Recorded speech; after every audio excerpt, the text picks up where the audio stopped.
Welcome to T-SAT. కాంతికి సంబంధించినటువంటి అంశాలు తెలుసుకుంటూ ఉన్నాం. కాంతికి సంబంధించినటువంటి ధర్మాలలో ఎగ్జామినేషన్ పాయింట్ ఆఫ్ వ్యూలో ఏ విధమైనటువంటి క్వశ్చన్స్ పడే అవకాశం ఉంది, మరి వాటికి ఆన్సర్స్ గుర్తించేటటువంటి క్రమంలో మన యొక్క ప్రిపరేషన్ ఏ విధంగా ఉండాలో సందర్భానుసారంగా తెలుసుకుంటూ వెళ్తూ ఉన్నాం. ఈ వీడియోలో మనము కాంతికి సంబంధించినటువంటి మరికొన్ని ధర్మాలను, అదేవిధంగా విద్యుదయస్కాంత తరంగాలు మరియు లేజర్ కాంతి కిరణాలకు సంబంధించినటువంటి అంశాలు తెలుసుకునే ప్రయత్నం చేద్దాం. సో ఇక్కడ కాంతికి సంబంధించినటువంటి మరొక ధర్మంగా కాంతి వివర్తనం గురించి మనం చెప్పుకుంటాం. దీన్నే డిఫ్రాక్షన్ ఆఫ్ లైట్గా మనం చెప్తాం. ఏవైనా చిన్న చిన్న అవరోధాలను గనక కాంతి కిరణాలు తాకినట్లయితే వాటి అంచుల వద్ద నుంచి వంగి ప్రయాణించేటటువంటి కాంతి ధర్మాన్ని మనం వివర్తనంగా చెప్తాం. అంటే గతంలో మనం చెప్పుకున్నాం, కాంతి అనేది ఎప్పుడూ కూడా రుజు మార్గంలో ప్రయాణిస్తుందని చెప్పేసి అనుకున్నాం. మరి వక్రీభవన సందర్భంలోనూ ఈ వంగి ప్రయాణించేటటువంటి ధర్మాన్ని చూస్తూ ఉన్నాం. అదేవిధంగా కాంతి వివర్తనంలో కూడా కాంతిని వంగి ప్రయాణిస్తుందనేటటువంటి ధర్మం గురించి మాట్లాడుకుంటున్నాం. ఆ సందర్భంలో అక్కడ ఇక్కడ రెండు రకాలైనటువంటి సిమిలారిటీస్ మనకు కనిపిస్తూ ఉన్నాయి. వక్రీభవనంలో అయితేనేమో సాంద్రతర యానకం నుంచి విరళ యానకంలోకి లేదా విరళ యానకం నుంచి సాంద్రతర యానకంలోకి ప్రయాణించేటటువంటి సందర్భంలో రెండు యానకాలను వేరు చేసే తలం దగ్గర కాంతి వంగి ప్రయాణిస్తుంటే, ఇక్కడ వివర్తనం అనేది ఒకటే యానకంలో కేవలము పదార్థాల యొక్క అంచుల దగ్గర మాత్రమే ఈ వంగి ప్రయాణించడం అనే ధర్మం కనిపిస్తుంది. సో ఈ దృగ్విషయాన్ని, కాంతి వివర్తనానికి సంబంధించినటువంటి దృగ్విషయాన్ని ఆవిష్కరించినటువంటి వ్యక్తిగా మరియా గ్రిమాల్డి అనేటటువంటి వ్యక్తి కనిపిస్తూ ఉన్నారు. మరి దీనికి సంబంధించినటువంటి అంశాలను చూస్తే కాంతి తరంగాలు, ద్రవ్య తరంగాలు, నీటి తరంగాలు మరియు ధ్వని తరంగాలు కూడా వివర్తనము అనేటటువంటి ధర్మాన్ని ప్రదర్శిస్తాయి. కాబట్టే చూడండి, పిల్లలు గొడవ చేసేటటువంటి సందర్భంలో ఎక్కడో కింద ఉన్నటువంటి ప్రిన్సిపల్ రూమ్కి కూడా ఈ గొడవ వినిపించడం అనేది మనం కేవలము వివర్తనం యొక్క ధర్మం ఆధారంగానే చెప్పుకోవాల్సి వస్తుంది. ఎందుకంటే ఆ డోర్స్ క్లోజ్ చేసినటువంటి సందర్భంలో కూడా వాటికి సంబంధించినటువంటి గ్యాప్స్ ఉన్నప్పుడు గ్యాప్స్ నుంచి ధ్వని తరంగాలు వెలువడేటటువంటి సందర్భంలో అవి కూడా వివర్తన ధర్మం వల్ల వంగి ప్రయాణిస్తాయి. కాబట్టి అక్కడ విభిన్న ప్రదేశాల్లో ఉన్నటువంటి వ్యక్తులకు కూడా ఇవి వినిపించడం అనేది మనం చూస్తూ ఉంటాం. వివర్తనం వల్ల అవరోధాల అంచులను తాకినటువంటి కాంతి అవరోధాల వెనక వైపు ఏర్పరిచినటువంటి ఛాయా ప్రదేశంలోకి ప్రయాణిస్తుంది. దీని ఫలితంగా ఛాయా ప్రదేశము కాంతివంతం కావడం వల్ల నీడ అదృశ్యమవుతుంది లేదా పలుచబారుతుంది అనేటటువంటి అంశాన్ని ఇక్కడ మనం గమనించాలి. దీనికి సంబంధించి స్టార్టింగ్లోనే మనం ఒక మాట మాట్లాడుకున్నాం. ఒక పక్షి చెట్టు కొమ్మ మీద కూర్చొని ఉన్నప్పుడు దాని యొక్క నీడ భూమి మీద పడుతుంది, కానీ అదే పక్షి గాలిలో ఎగురుతున్నటువంటి సందర్భంలో దాని యొక్క నీడ అదృశ్యం కావడం అనేది జరుగుతుంది. అదేవిధంగా ఎయిర్పోర్టులో ఆగి ఉన్నటువంటి విమానం యొక్క నీడను మనం గమనించగలుగుతాం, కానీ ఆ విమానము గాలిలో ఎగురుతున్నటువంటి సందర్భాల్లో దాని యొక్క నీడను మనం ఎక్కడ గమనించలేము. ఎందుకు అంటే మరి ఈ సందర్భంలో ఆయా వస్తువులు ఏవైతే ఉన్నాయో, సపోజ్ విమానము ఇలా ముందుకు ప్రయాణించేటటువంటి సందర్భంలో ఇక్కడ సన్ రేస్ పడుతున్నటువంటి సందర్భంలో దీని యొక్క నీడ పడుతుంది, కానీ విమానం యొక్క అంచుల దగ్గర నుంచి ఆ వెలుతురు కాస్త ఏమవుతుందంటే ఈ విమానం యొక్క ఛాయా ప్రదేశంలోకి ప్రయాణించడం వల్ల ఆటోమేటిక్గా నీడ ప్రదేశంలోకి కాంతి అనేది ప్రయాణించడం వల్ల నీడ అనేది అదృశ్యం అవుతుంది. అదే విమానము ఎయిర్పోర్టులో ఉన్నటువంటి సందర్భాలలో అక్కడ నీడ అనేది మనకు స్పష్టంగా కనిపిస్తుంది, కానీ ఎగిరేటటువంటి సందర్భంలో నీడ ప్రాంతంలోకి కూడా వివర్తన ధర్మం వల్ల కాంతి కిరణాలు వంగి ప్రయాణిస్తాయి. మరి ఆ కారణంగా దాని యొక్క నీడ అదృశ్యమయ్యేటటువంటి ప్రయత్నం జరుగుతుంది. ఎగిరే పక్షుల యొక్క నీడ అదృశ్యం కావడంలో కూడా ఇదే ధర్మం ఉంటుంది. మరి దీనితో పాటుగా ఇంకొక ధర్మాన్ని కూడా, ఇంటర్ఫరెన్స్ లేదా వ్యతీకరణం అనేటటువంటి ధర్మాన్ని కూడా ఇక్కడ మనం కారణంగా చెప్పాల్సి వస్తుంది. ఎందుకంటే రెండు కాంతి కిరణాలు ఒకదానితో ఒకటి కలిసినప్పుడు వాటి యొక్క తరంగ దైర్ఘ్యము మరియు కంపన పరిమితి మారుతుందని చెప్పేసి చెప్పుకున్నాం. ఆ సందర్భంలో ఈ నీడ అదృశ్యం కావడంలో వివర్తన ధర్మం ఉంటుంది, అదేవిధంగా వ్యతీకరణ ధర్మం కూడా కీలకమైనటువంటి పాత్ర పోషిస్తుంది అనేది మనం గుర్తుంచుకోవచ్చు. ఇదే కాకుండా మనకు ట్యూబ్లైట్ ఎదురుగా ఉన్నటువంటి వ్యక్తి కాస్త దూరంగా వెళుతున్నటువంటి క్రమంలో దగ్గరగా ఉన్నప్పుడేమో దట్టమైనటువంటి నీడ కనిపిస్తూ ఉంటుంది, దూరం అవుతున్న కొద్దీ ఆ నీడ పలుచబారిపోయేటటువంటి అవకాశం ఉంది. ఎందుకంటే వివర్తనం అనేటటువంటి ధర్మం ఆధారంగా మన వెనక ఉన్నటువంటి నీడ ప్రాంతంలోకి మన అంచుల వద్ద నుంచి, అంటే శరీరం యొక్క చివరి భాగాల నుంచి కాంతి వంగి ప్రయాణిస్తుంది. కాబట్టి ఆ సందర్భంలో నీడ అదృశ్యం కావడమా లేదా పలుచబారడం అనేది కనిపిస్తుంది. మరి దీని యొక్క అనువర్తనాలు గనక గమనిస్తే పలుచటి వస్త్రాల గుండా చూసినప్పుడు కావచ్చు, సగం మూసిన కళ్ళ ద్వారా చూసినప్పుడు కావచ్చు, వస్తువుల చుట్టూతో రకరకాల రంగుల పొరలు కనిపించడం అనేది మనం గమనిస్తాం. దీనికి కారణంగా మనం కాంతి వివర్తనాన్ని పేర్కొంటాం. దీని తర్వాత చూస్తే మేఘాల వెనుక సూర్యుడు ఉన్నటువంటి పరిస్థితులలో గమనించండి, మేఘాల యొక్క చివరలన్నీ కూడా వెండి చారికల మాదిరిగా కనిపించేటటువంటి దృగ్విషయాన్ని మనం చూస్తాం. తర్వాత పర్వతాల వెనుకాల గనక సూర్యోదయం కానీ సూర్యాస్తమయం కానీ అవుతున్నటువంటి సందర్భాలలో ఆ పర్వతాల వెనక భాగంలో అంచుల వద్ద మనకు వెలుగు చారికలు కనిపించేటటువంటి అవకాశం ఉంటుంది. దీనికి కారణంగా కూడా మనము కాంతి వివర్తన ధర్మాన్ని పేర్కొంటాం. ఇక కొన్ని రకాలైనటువంటి హారర్ సినిమాలలో చూడండి, ఆ చెట్ల వెనుక భాగంలో ఒక లైట్ని ఏర్పాటు చేస్తారు. ఇమ్మీడియట్గా చెట్ల చివరల వైపు నుంచి అంచుల వద్ద ఆ వెండి చారికలు మరియు వెలుగు చారికలు అనేవి కనిపిస్తూ ఉంటాయి.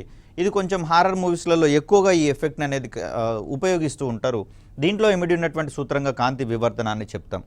అదేవిధంగా సంపూర్ణ సూర్యగ్రహణ సమయంలో సూర్యుడి యొక్క కరోనా అనేది మనకు కనిపించడానికి ప్రధాన కారణంగా కూడా ఇక్కడ మనం కాంతి వివర్తనాన్ని ప్రధానంగా పేర్కొంటాం. వీటన్నిటి వెనకాల ఇమిడి ఉన్న సూత్రము కాంతి వివర్తనము.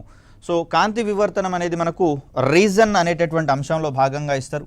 ఇక్కడ మనం చెప్పుకున్నటువంటి ఏదైనా ఒక పాయింట్ని అసెర్షన్ పాయింట్లో ఇచ్చేసి దానికి రీజన్ని గుర్తించండి అనేటటువంటి కోణంలో మనకు క్వశ్చన్స్ వస్తాయి. ఏఆర్ టైప్ ఆఫ్ క్వశ్చన్స్ ఈ ఏరియాలో ఎక్కువగా పడేందుకు అవకాశం ఉంది. మరొక అంశంగా చూస్తే కాంతి చిన్న చిన్న వస్తువులపై పడి ఏర్పరిచిన ఛాయా ప్రదేశాలలో చీకటి మరియు వెలుగు పట్టీలు రెండు దగ్గరగా కనిపించేటటువంటి ప్రయత్నం చేస్తాయి. దీన్ని మనము ఇంటర్ఫిరెన్స్ మరియు ఈ వివర్తనాలకు సంబంధించినటువంటి ఎగ్జాంపుల్స్గా మనం చెప్పవచ్చు.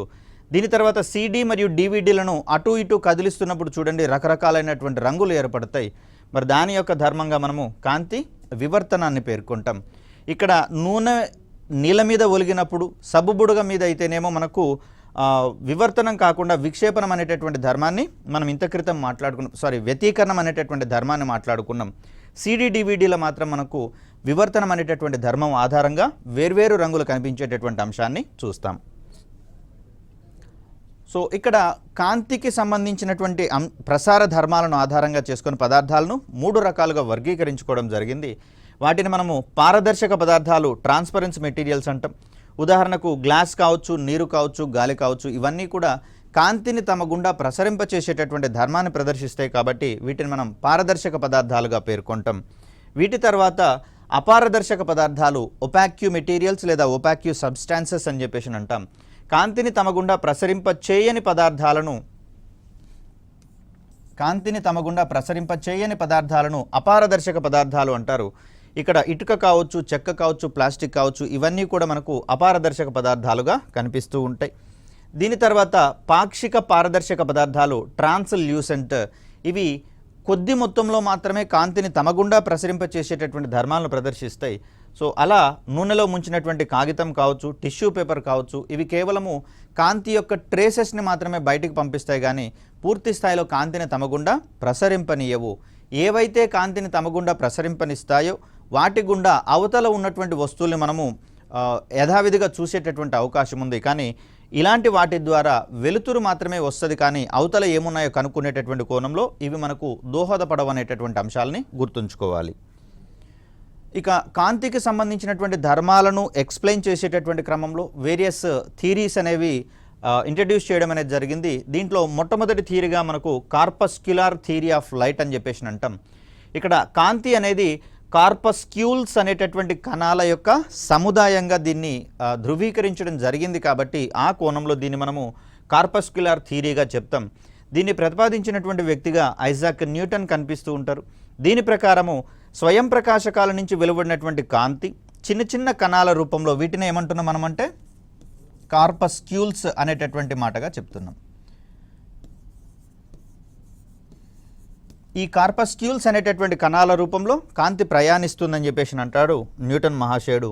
మరి ఈ సిద్ధాంతం ప్రకారము కాంతి కణాల యొక్క పరిమాణం ఆధారంగా దాని యొక్క రంగు నిర్ధారించబడుతుందని చెప్పేసి ఈ సిద్ధాంతం మనకు వివరిస్తుంది. కానీ గత వీడియోలో మనం ఏమనుకున్నాము, కాంతి యొక్క రంగు అనేది దాని యొక్క తరంగ దైర్ఘ్యం ఆధారంగా నిర్ధారించబడుతుందని చెప్పేసి అనుకున్నాం. దానికి విరుద్ధంగా ఇది ఉంది. మోరోవర్ ఈ ధర్మాన్ని ఈ సిద్ధాంతము సరిగా ఎక్స్ప్లెయిన్ చేయలేకపోయింది. స్టేట్మెంట్ అయితే ఇవ్వగలిగింది కానీ వివరించలేకపోయింది. కాబట్టి మరికొన్ని సిద్ధాంతాలను ఆవిష్కరించడం అనివార్యమైంది. అదేవిధంగా చూస్తే వివిధ యానకాలలో కాంతి వేగాన్ని ఈ సిద్ధాంతం సరిగా వివరించలేకపోయింది అనేటటువంటి ధర్మాన్ని ఇక్కడ మనం చూస్తాం. వాస్తవానికి విరళ యానకం అంటే మనకు సాంద్రత తక్కువగా ఉన్నటువంటి యానకము, సాంద్రతర యానకము అంటే మనకు సాంద్రత అధికంగా ఉన్నటువంటి యానకంగా మనం చూస్తాం. ఈ సిద్ధాంతం ప్రకారము విరళ యానకంలో కాంతి వేగము తక్కువగా ఉంటుందని, సాంద్రతర యానకంలో కాంతి వేగం ఎక్కువగా ఉంటుందని చెప్పేసి వివరించిన సిద్ధాంతంగా మనకు కార్పస్క్యులర్ థియరీ కనిపిస్తుంది. వాస్తవానికి గమనిస్తే ఇక్కడ విరళ యానకంలోనే కాంతి యొక్క వేగము అధికంగా ఉండేందుకు అవకాశం ఉంది. ఎందుకంటే వీటి యొక్క సాంద్రత తక్కువగా ఉంటుంది కాబట్టి. సో ఇక్కడ కాంతి ఫ్రీగా ప్రయాణించేటందుకు అవకాశం ఉంది. సాంద్రత అధికమవుతున్న కొద్దీ కాంతి యొక్క వేగం తగ్గుతున్నటువంటి పరిస్థితిని మనం వక్రీభవన సందర్భంగా మనం గమనించాం. కాబట్టి సాంద్రతర యానకంలో అయితే ఒరిజినల్గా తక్కువ ఉంటుంది. బట్ దానికి విరుద్ధమైనటువంటి స్టేట్మెంట్ని ఈ సిద్ధాంతం ఇవ్వడం అనేది జరిగింది. మరి కొన్ని రకాలైనటువంటి దృగ్విషయాలను ఇది వివరించలేదు కాబట్టి మరికొన్ని సిద్ధాంతాల ఆవిర్భావానికి ఇది దారితీయడం జరిగింది. ఈ కోణంలో వచ్చినటువంటి మరొక సిద్ధాంతంగా కాంతి తరంగ సిద్ధాంతాన్ని మనం పేర్కొంటాం. దీన్ని ప్రతిపాదించినటువంటి వ్యక్తిగా క్రిస్టియన్ హైగెన్స్ అనేటటువంటి వ్యక్తి కనిపిస్తూ ఉన్నాడు. సో ఈయన ప్రకారము స్వయం ప్రకాశకాల నుంచి ఉద్భవించినటువంటి కాంతి విశ్వవ్యాప్తంగా విస్తరించి ఉన్నటువంటి ఈథర్ అనేటటువంటి యానకం ద్వారా ప్రసరిస్తుంది అనేటటువంటి కోణాన్ని ఈయన స్పృశించడం జరిగింది. మరి ఇక్కడ ఈథర్ అనేటటువంటి యానకం ద్వారా ప్రసరిస్తుంది కాబట్టి యానకంతో నిమిత్తం ఉన్నటువంటి తరంగాలను మనము యాంత్రిక తరంగాలుగా చెప్తాం. మరి ఆ కోణంలో గనక మనం గమనిస్తే కాంతికి యాంత్రిక తరంగ స్వభావం ఉందని వివరించినటువంటి సిద్ధాంతం ఏది అన్నప్పుడు మనం తరంగ సిద్ధాంతాన్ని చెప్పాల్సి వస్తుంది. ఈథర్ అనే యానకం గురించి ప్రస్తావించినటువంటి థియరీని మనము కాంతి తరంగ సిద్ధాంతం గురించి చెప్పాల్సి వస్తుంది. వ్యక్తి గురించి అడిగినప్పుడు క్రిస్టియన్ హైగెన్స్ గురించి మనం మాట్లాడాల్సి వస్తుంది. సో మరి ఆ సందర్భంగా చూస్తే కాంతికి యాంత్రిక తరంగ ధర్మాలు ఉన్నాయని, అయితే ఈథర్ అనేటటువంటి యానకం ఉన్నట్లుగా ఎక్కడా దాని యొక్క ఉనికి గురించి మనం మాట్లాడుకోలేదు, ఎక్కడ రుజువు చేయబడలేదు. కాబట్టి ఈ సిద్ధాంతం కూడా విఫలమైనట్లుగానే మనం భావించాల్సి వస్తుంది. సో దీన్ని కరెక్షన్ చేసేటటువంటి కోణంలో మన ముందుకు వచ్చినటువంటి మరొక సిద్ధాంతంగా క్వాంటం సిద్ధాంతం అనేది కనిపిస్తూ ఉంది. దీనితో ఆధునిక భౌతిక శాస్త్రము లేదా క్వాంటం ఫిజిక్స్ అనేటటువంటి ఒక నూతన శాఖ ఆవిర్భవించడం జరిగింది. సో క్వాంటం ఫిజిక్స్ యొక్క ఆద్యుడిగా మనకు మార్క్స్ ప్లాంక్ అనేటటువంటి వ్యక్తి కనిపిస్తాడు. తను రూపొందించినటువంటి సిద్ధాంతంగా మనకు క్వాంటం సిద్ధాంతం అనేది కనిపిస్తుంది. సో ఈ క్వాంటం సిద్ధాంతం ప్రకారము క్వాంటమ్స్ లేదా క్వాంటా అనబడేటటువంటి చిన్న చిన్న శక్తి ప్యాకెట్ల రూపంలో కాంతి ప్రయాణిస్తుంది అని చెప్పేసి అంటుంది ఈ థియరీ. మరి కాంతికణ సిద్ధాంతం కూడా ఏం చెప్పింది, కార్పస్క్యూల్స్ అనబడేటటువంటి కణాల సముదాయంగా కాంతి కనిపిస్తుందని చెప్పేసి కాంతికణ సిద్ధాంతం వివరిస్తే, క్వాంటం సిద్ధాంతం విషయంకి వచ్చేసరికల్లా క్వాంటమ్స్ అనబడేటటువంటి చిన్న చిన్న శక్తి ప్యాకెట్ల రూపంలో కాంతి కనిపిస్తుందని చెప్పేసి అన్నాడు. ఇంచుమించుగా న్యూటన్ కాంతికణ సిద్ధాంతాన్ని సపోర్ట్ చేసినటువంటి సిద్ధాంతంగా మనకు క్వాంటం సిద్ధాంతం అనేది కనిపిస్తుంది, బేసిక్ స్ట్రక్చర్ విషయంలో మాత్రమే. సో ఇక్కడ కాంతి సంబంధించినటువంటి ఈ క్వాంటమ్స్ లేదా క్వాంటాలు అనేటటువంటివి ఫోటాన్ల రూపంలో ఉండేటటువంటి అవకాశం ఉందని చెప్పేసి వివరిస్తుంది. మరి ఈ సిద్ధాంతం ప్రకారము కాంతి శక్తికి ఒక సమీకరణాన్ని గనక చూస్తే E = hc/λగా దీన్ని మనం చెప్తాం. ఒరిజినల్గా అయితే మనకు E = h అనేది మనకు ఈ ఫోటాన్లకు సంబంధించినటువంటి ఎక్స్ప్లెనేషన్ కానీ న్యూ అంటే మనకు c/λగా రాసుకునేటటువంటి క్రమంలో మనకి ఇక్కడ లాంబ్డా లేదా తరంగ దైర్ఘ్యం అనేది హారంలో ఉంది కాబట్టి, సో ఈ సందర్భంలో చూస్తే మనకు శక్తికి కావచ్చు తరంగ దైర్ఘ్యానికి కావచ్చు ఒక విలోమ సంబంధం ఉన్నట్లుగా మనం భావిస్తాం. అంటే తరంగ దైర్ఘ్యము తక్కువగా ఉన్నటువంటి తరంగాలు ఏవైతే ఉన్నాయో, తరంగ దైర్ఘ్యం తక్కువగా ఉంటే శక్తి ఎక్కువగా ఉంటుందని, అదేవిధంగా తరంగ దైర్ఘ్యము అధికంగా ఉన్నటువంటి తరంగాలకు శక్తి అనేది తక్కువగా ఉంటుందనేటటువంటి కోణాన్ని ఈ ఈక్వేషన్ అనేది మనకు వివరించడం జరుగుతుంది. ఈ సిద్ధాంతం ప్రకారము కాంతి తరంగ దైర్ఘ్యానికి మరియు దాని యొక్క శక్తికి మధ్య విలోమ సంబంధాన్ని ప్రతిపాదించడం జరిగింది. కాబట్టే ఎరుపు రంగుకు తరంగ దైర్ఘ్యం అధికంగా ఉంటుంది, కానీ మరి తరంగ దైర్ఘ్యం అధికంగా ఉన్నప్పుడు శక్తి అనేది తక్కువగా ఉండాల్సి వస్తుంది కాబట్టి ఎరుపు రంగుకు తక్కువ శక్తి ఉంటుందనేటటువంటి అంశాన్ని ఇక్కడ మనం గమనించాలి. సో దీని తర్వాత మనం చూస్తే విద్యుదయస్కాంత తరంగ సిద్ధాంతం గురించి మనం మాట్లాడుకోవాల్సి వస్తుంది. సో కాంతి తరంగ సిద్ధాంతం ఏం చెప్పింది మనకు, ఈథర్ అనేటటువంటి యానకం గుండా ప్రయాణిస్తుందని చెప్పేసి అనుకున్నాం. ఇది విశ్వవ్యాప్తంగా ఉంటుందని చెప్పేసి అనుకున్నా కూడా ఈథర్ అనేటటువంటి యానకం యొక్క ఐడెంటిటీని ఇప్పటివరకు రుజువు చేయలేదు. కాబట్టి మరి యాంత్రిక తరంగం కాకపోతే మిగిలినటువంటి తరంగాలు ఏంటివి అంటే దాన్ని విద్యుదయస్కాంత తరంగాలు అంటాం. కాబట్టి అన్ని సర్వకాల సర్వావస్థల్లోనూ ఇది యాక్సెప్ట్ చేసేటటువంటి అంశంగా ఉంటుంది. కాబట్టి కాంతిని విద్యుదయస్కాంత తరంగంగా ఫిక్స్ చేయడం అనేది జరిగింది. సో దీన్ని ప్రతిపాదించినటువంటి వ్యక్తిగా మనకు జేమ్స్ మ్యాక్స్వెల్ అనేటటువంటి వ్యక్తి కనిపిస్తారు. ఈ సిద్ధాంతం ప్రకారము కాంతికి విద్యుదయస్కాంత తరంగ ధర్మం అనేది ఉంది. కాబట్టి సూర్యుడికి భూమికి మధ్యలో ఉన్నటువంటి శూన్య పరిస్థితులలో కూడా ఇది నిక్షేపంగా భూమి ఇతర గ్రహాల మీదకి ప్రసరింపచేసేటటువంటి అవకాశాలు ఉన్నట్లుగా మనం ఇక్కడ చూస్తాం. ఎందుకంటే ఈథర్ అనేది యానకము ఎక్కడా లేదు. కాబట్టి మరి శూన్యంలో ప్రయాణించాలి అంటే యానకంతో నిమిత్తం లేకుండా ప్రయాణించాలి. అలా ప్రయాణించగలిగేటటువంటి తరంగాలను మనం విద్యుదయస్కాంత తరంగాలు అన్నాం. కాబట్టి బేసిక్ కాన్సెప్ట్స్కి కట్టుబడి కాంతిని మనం విద్యుదయస్కాంత తరంగంగా నిర్ధారించుకోవడం అనేది జరిగింది. ఈ సిద్ధాంతం ప్రకారం కాంతి శూన్యంలో కావచ్చు, గాలిలో కావచ్చు 3 × 10⁸ మీటర్స్ పర్ సెకండ్ వేగంతో ప్రయాణిస్తుంది. ఇదే కాంతి వేగము విద్యుదయస్కాంత తరంగాలన్నిటికీ ఉంటున్నాయి అనే విషయాన్ని మనం గత వీడియోలో చెప్పుకున్నాం. కాబట్టి దాన్ని మనం గమనించాలి. నెక్స్ట్ ఇక్కడ కాంతికి సంబంధించినటువంటి అంశాల్లో మరొక ఇంపార్టెంట్ ఆస్పెక్ట్గా మనకు మానవ నేత్రానికి సంబంధించి అది కలుగచేసేటటువంటి దృష్టి దోషాలకు సంబంధించి దాని యొక్క వర్కింగ్ మేనరిజంకి సంబంధించి కొన్ని ఏరియాస్ మనం మాట్లాడుకోవాల్సి వస్తుంది. సో ఇక్కడ మనకు చూడండి నల్లగా ఉన్నటువంటి ఈ భాగాన్ని మనము పపిల్ అని, అదేవిధంగా ఈ నలుపు భాగం చుట్టూతో ఉన్నటువంటి వైట్ భాగాన్ని మనం ఇక్కడ ఐరిస్గా పేర్కొంటూ ఉన్నాం. ప్రస్తుతం ఆధార్ వంటి ధృవీకరణ సందర్భాలలో చేతివేళ్లతో పాటుగా ఐరిస్ని కూడా ప్రామాణికంగా తీసుకుంటూ ఉన్నారు. చేతివేలు కాలానుగుణంగా చెరిగిపోయినా కూడా ఐరిస్లో ఉన్నటువంటి డిఫరెన్సెస్ ఆధారంగా వ్యక్తులను గుర్తించేటటువంటి ప్రయత్నం చేయవచ్చు. అదేవిధంగా మనకు ఫేస్ రికగ్నిషన్ సాఫ్ట్వేర్లలో కూడా ఐరిస్ని ఆధారంగా చేసుకుని దాన్ని ఐడెంటిఫై చేస్తున్నటువంటి పరిస్థితులు మనకు కనిపిస్తూ ఉన్నాయి. సో ఇక్కడ మనకు కంటి యొక్క నిర్మాణాన్ని కనుక మనం గమనిస్తే ఇక్కడ మనకు కనిపించేటటువంటి ఈ భాగాన్ని మనము ఐ లెన్స్గా పేర్కొంటాం. ఈ ఐ లెన్స్ గుండా మనకు పపిల్ నుంచి కాంతి అనేది లోపలికి ఎంటర్ కావడం అనేది జరుగుతుంది. దాని వెనక భాగంలో లెన్స్ ఉండడం జరుగుతుంది. మరి ఈ లెన్స్ అనేది కాంతిని మొత్తము వెనకాల రెటీనా మీదికి కేంద్రీకరింప చేయడం అనేది జరుగుతుంది. సో ఎప్పుడైతే రెటీనా మీదికి కాంతి అనేది కేంద్రీకరించబడుతుందో అక్కడ ఏర్పడినటువంటి ఇమేజ్ని వెనకాల ఉన్నటువంటి ఆప్టిక్ నెర్వ్ అనేది మెదడుకు చేరవేసి దానికి సంబంధించినటువంటి దృష్టి జ్ఞానాన్ని అందించేటటువంటి ప్రయత్నం చేస్తుంది. ఇది ఒక రెగ్యులర్ ప్రాసెస్గా మనం చూస్తాం. కొన్ని సందర్భాల్లో ఎక్కువ కాంతి లేదా తక్కువ కాంతి ప్రయాణించేటటువంటి సందర్భాలలో ఇక్కడ ఈ కంటి యొక్క లెన్స్ అనేది కటకం అనేది దానిపైన ఉన్నటువంటి సిలియరీ మజిల్స్ అనేటటువంటి వాటి ద్వారా ఆ కంటి కటకం యొక్క నాభ్యాంతరాన్ని అడ్జస్ట్ చేసుకునేటటువంటి ప్రయత్నం చేస్తుంది ఆటోమేటిక్గా.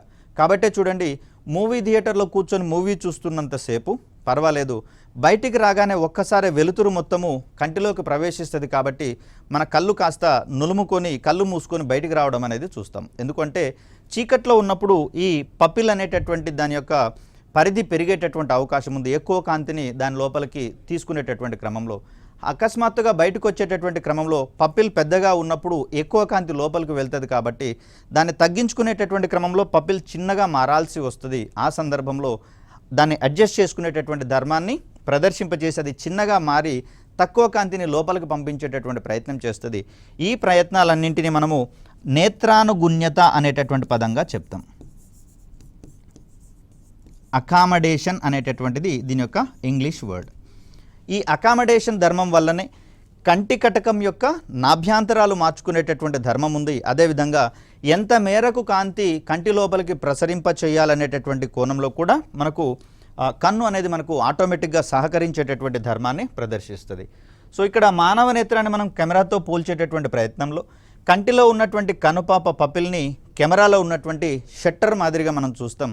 సో షట్టర్ని ఓపెన్ చేసినప్పుడు ఈ లైట్ అనేది కెమెరాలోకి ప్రసరించబడుతుంది. తద్వారా ఎదురుగా ఉన్నటువంటి దృశ్యాన్ని అది చిత్రీకరించే ప్రయత్నం చేస్తుంది. కాబట్టి సో అలా కనుపాపను షట్టర్ ద్వారా అదేవిధంగా రెటీనాను కెమెరాలో ఉన్నటువంటి ఫిల్మ్తో పోల్చేటటువంటి ప్రయత్నం చేస్తాం. సో ఆ ఇమేజ్ అంతా ఎక్కడ పడుతుంది అంటే కెమెరాలో అయితేనేమో ఫిల్మ్ మీద అది కాన్సన్ట్రేట్ అవుతుంది.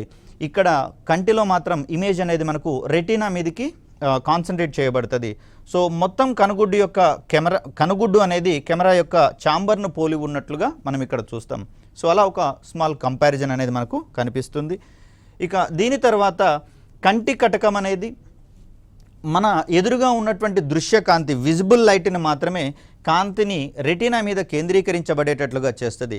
రెటీనా మీద ఈ కాంతి ప్రసరించినప్పుడు మాత్రమే చూడండి ఇక్కడ ఈ ఇమేజ్కి సంబంధించినటువంటి కాంతి కంటి కటకం గుండా ప్రసరించి ఇక్కడ రెటీనా దగ్గర పడుతున్నటువంటి సందర్భంలో మనందరికీ తెలుసు కుంభాకార కటకం అనేది ఇమేజ్ని రివర్స్లో చూపించేటటువంటి ప్రయత్నం చేస్తుంది. మరి అక్కడ ఇమేజ్ కరెక్షన్ అనేది ఈ ఆప్టిక్ నెర్వ్ ద్వారా మెదడుకు ప్రసరింపచేసేటటువంటి క్రమంలో జరిగేటటువంటి విషయంగా మనం ఇక్కడ చూస్తాం. సో మానవ నేత్రము విద్యుదయస్కాంత తరంగాల రూపంలోని దృశ్యకాంతిని మాత్రమే ప్రతిబింబాలుగా మారుస్తుంది.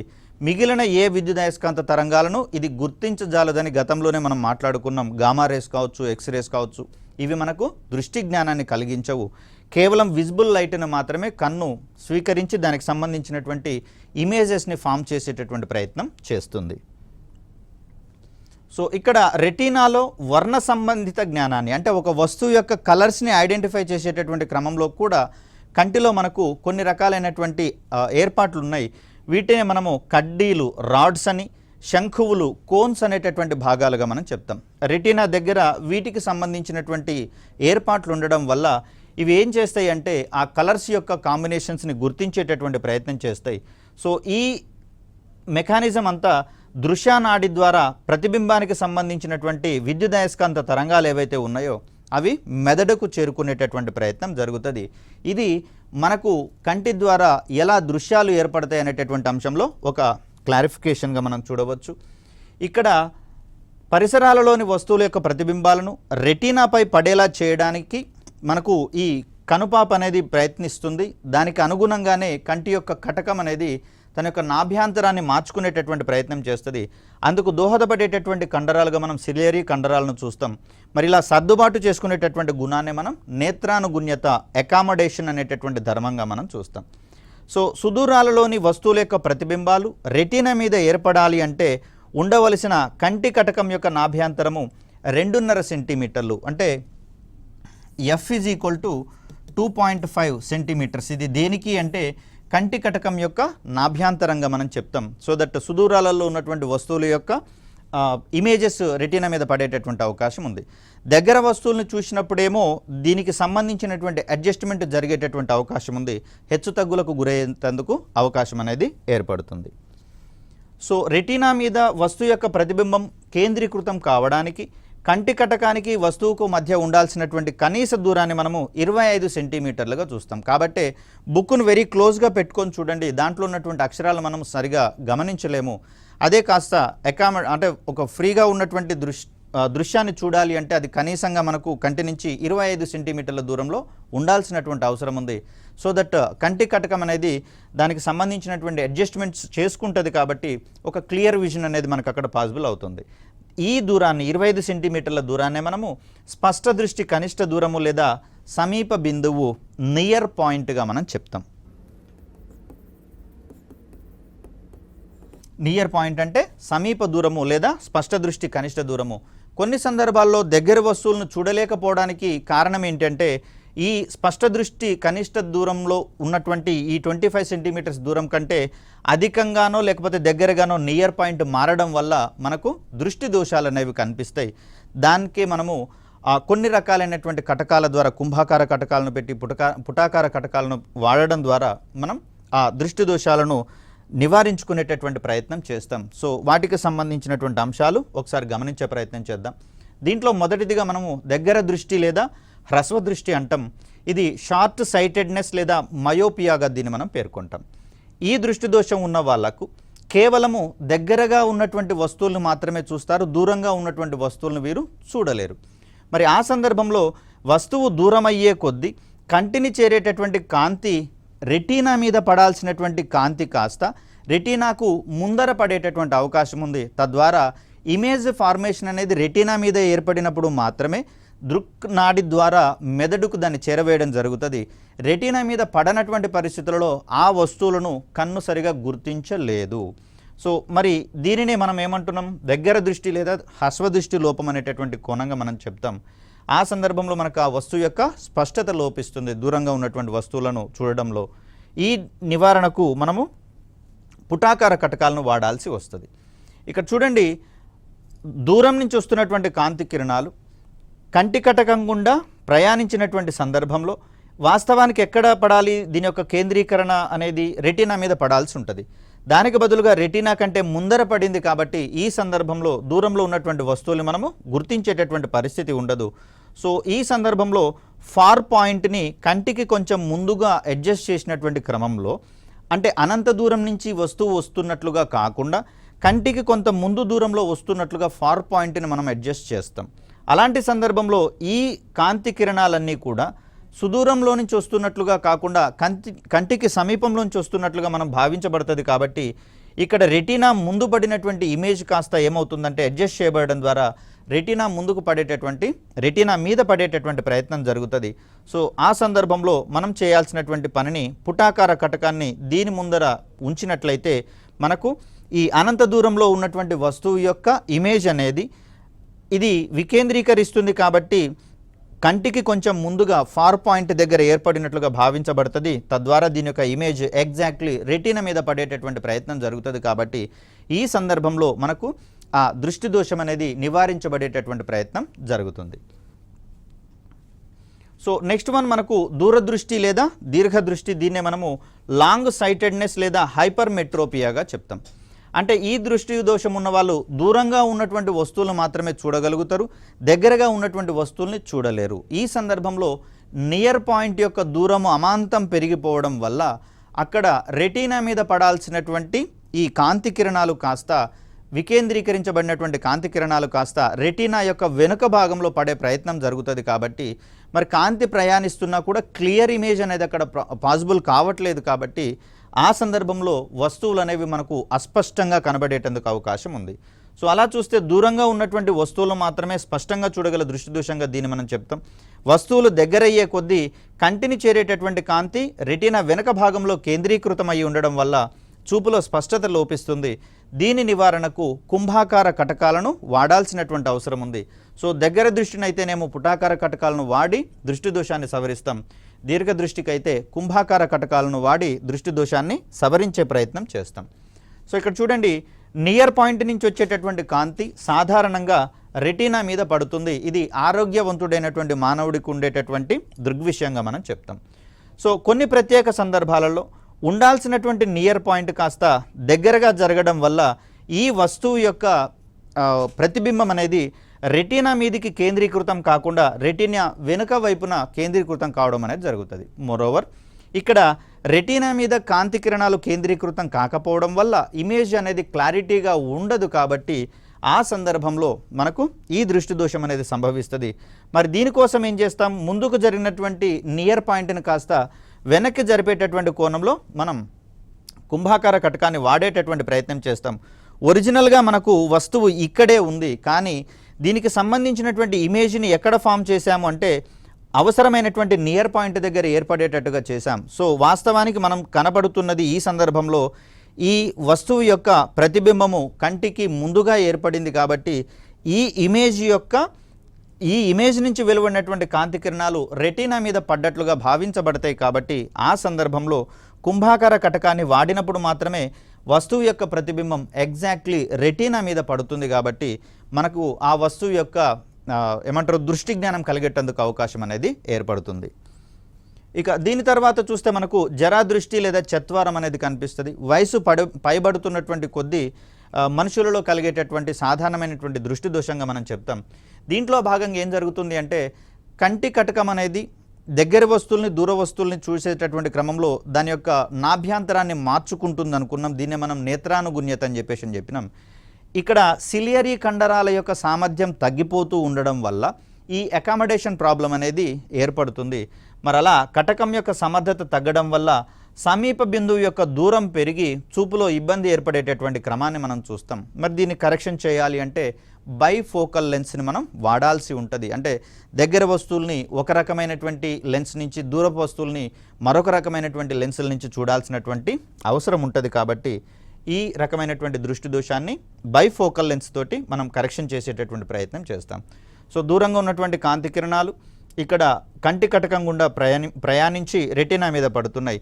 ఇక్కడ దగ్గరగా ఉన్నటువంటి కాంతి కిరణాలు తిరిగి రెటీనా మీదనే ఏర్పాటు చేసేటటువంటి ప్రయత్నం చేస్తున్నాయి. మరి దీనికి సంబంధించి మనము బైఫోకల్ లెంత్ను వాడినప్పుడు దానికి అనుగుణంగా మనము రెటీనా మీద ఆ ఇమేజ్ పడేటటువంటి ప్రయత్నంలో భాగంగా ఈ దృష్టి దోషాన్ని నివారించుకునేటటువంటి ప్రయత్నం చేస్తాం. ఇంకొకటి మనకు అసమదృష్టి, అస్టిగ్మాటిజం అనేది కనిపిస్తూ ఉంది. మరి వీటికి సంబంధించి చూస్తే రెటీనాపై పడేటటువంటి ప్రతిబింబమే అస్పష్టంగా ఉన్నటువంటి సందర్భాలలో దీన్ని నివారించడానికి మనము స్తూపాకార కటకాలు, సిలిండ్రికల్ లెన్సెస్ అనేటటువంటి వాటిని చూస్తాము. ఇలా మనము దృష్టి దోషాలని, వాటికి సంబంధించినటువంటి నివారణోపాయాలను కూడా మనము ఆన్సర్స్గా గుర్తించాల్సి వస్తుంది. ఆ సందర్భంలో కాంతి అనేటటువంటి ఈ పాఠ్యాంశంలో అనేకమైనటువంటి అప్లికేషన్స్ ఉన్నటువంటి దృష్ట్యా ఏ ధర్మము ఏ అనువర్తనాలలో ఎక్కువగా ఉపయోగించబడుతుంది ఒక లిస్ట్ కనుక మనం తీసుకున్నట్లయితే వాటిని ఇన్ టైంలో రివిజన్ చేసుకోవడం ద్వారా సంబంధించినటువంటి అంశాలను పూర్తి స్థాయిలో అవగాహన పరిచేటందుకు అవకాశం అనేది ఏర్పడుతుంది. సో అలా ఈ పాఠ్యాంశాన్ని ఎగ్జామినేషన్ పాయింట్ ఆఫ్ వ్యూలో మనకు రెగ్యులర్ లైఫ్లో వచ్చేటటువంటి ఉదాహరణల ద్వారా మనం ఎక్కువ రివిజన్ చేసేటందుకు అవకాశం ఉంది. కాబట్టి ఇక్కడ కాంతి అనేది మనకు ఎక్కువ మార్క్స్ గెయిన్ చేసేటటువంటి కోణంలో మనకు ఇంపార్టెంట్ టాపిక్గా కనిపిస్తుంది. మిగిలిన టాపిక్స్కి సంబంధించినటువంటి అంశాలను రాబోయే వీడియోలో చూసే ప్రయత్నం చేద్దాం. Thank you.